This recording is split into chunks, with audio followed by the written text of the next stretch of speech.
The new world of work is dynamic and constantly evolving.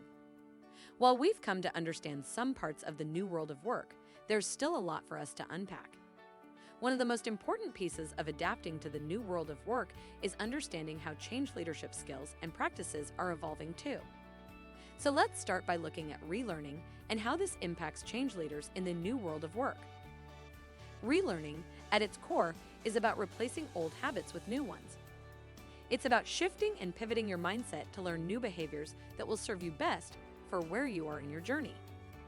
As a change leader, it's important for you to recognize where you might need to refresh your habits or practice new skills so that you can make the most of the new world of work.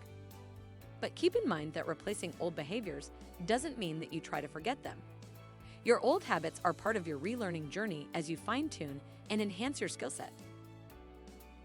Because the new world of work impacts the way we lead and enable change, there are a few key practices you can start thinking about to get a head start on relearning. A good place to start is with being aware of your ego. Humility helps you become more open to new knowledge and skills. Once you take a step back to reflect on where you might need to change your behaviors, you can start welcoming in new information and become a better change leader. Humility also comes with needing to relearn other skills, such as active listening and not being afraid to ask for help.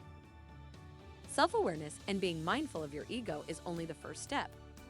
As a change leader, it's important to acknowledge that relearning will be ongoing and iterative. Just like the new world of work is constantly evolving, you need to continue relearning and changing your behavior. Start building your change leadership skill set by practicing relearning today.